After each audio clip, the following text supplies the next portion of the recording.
Elangovan, Mr. Elangovan is a member of parliament of the DMK. Thank you very much. Cho Ramaswamy, editor of the Tughlaq, joining us from Chennai. He's going to be joining us in some time. M.R. Venkatesh, who's a well-known political analyst, is joining us in our studios in Delhi. And MR, I just want to make it clear, MR is slightly pro-AIDMK. Are you? Well, you can take it that way. Okay, you can take it that way. I just want, it's one of those disclosures like you have a business license, because you're a chartered accountant. I would do that, and for the simple reason that I see the swing that way. You see the swing that way, okay. Why don't you begin the debate? Mr. Elangovan is already with us. Yeah. We haven't seen the first results coming.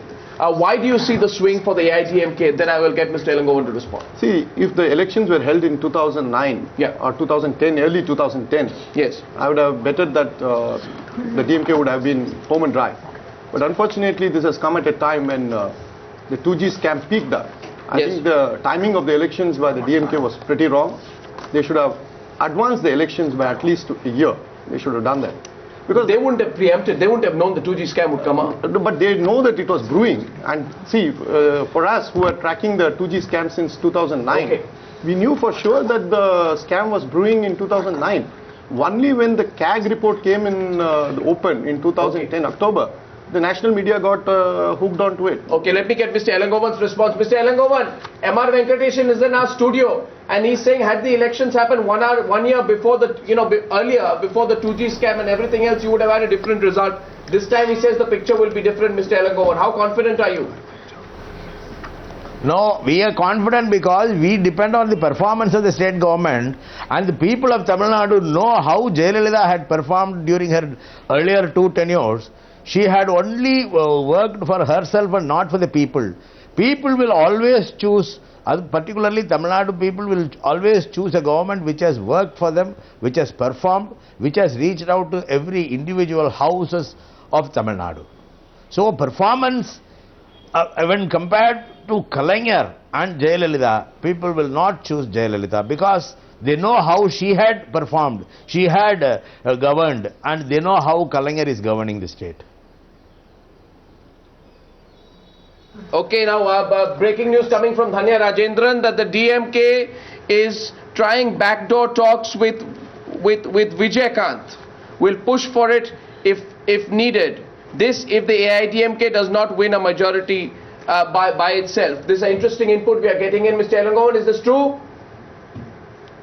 No, that is a different thing. See, we have gone for a preface.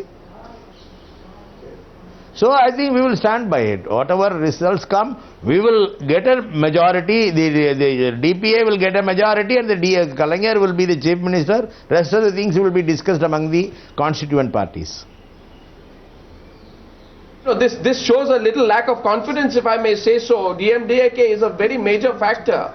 But if you're already looking to expand your alliance, which means the DMK is a little less confident this time. Let me get Cho Ramaswamy into this. Cho, good morning. Arnab here. Cho, we are already getting some input that the DMK is trying to rope in the DMDK as well. If this is true, what does this indicate? Well, they will try all tricks. They try to buy voters. Now they will try to buy the MLAs. They're moneyed, well moneyed. They're lots of money through various scams and all that. They will try it.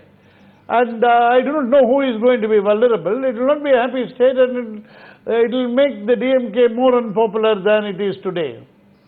Mr. Elangovan is responding. Yes, Mr. Elangovan. Hello?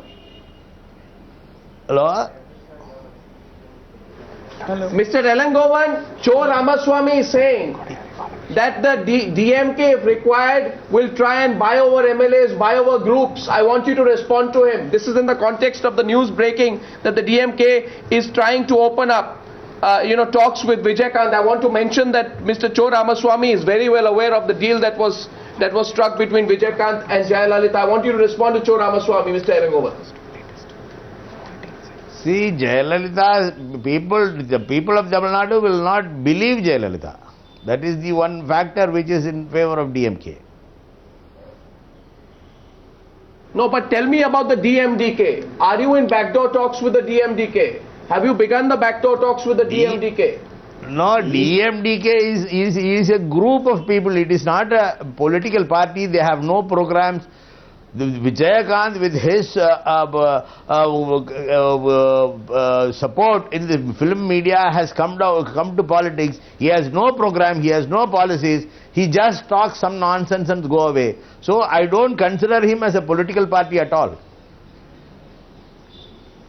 Respond, Joe. You're hearing that comment from the DMK this morning. Times Now is breaking the news that backdoor talks have been opened now, attempts to open backdoor talks with the DMDK. Mr. Elangovan is saying, what is the DMDK? What is Vijayakant? He's an individual. The DMDK is a group of individuals. What does that indicate, Joe? No, we will see. DMDK may not get a seat or two. We expect DMDK to in spite of it, whatever I could make of your question, I will answer. Well, the DMDK is like any other party. Every party is like that. It is not as if the DMDK alone is made up of individuals and all other parties or cohesive units. But I am hoping that Jayalalithaa would get a majority by herself. We should make all this irrelevant. We should make it impossible for the DMK to purchase MLAs and form a government. I am hoping for such a result.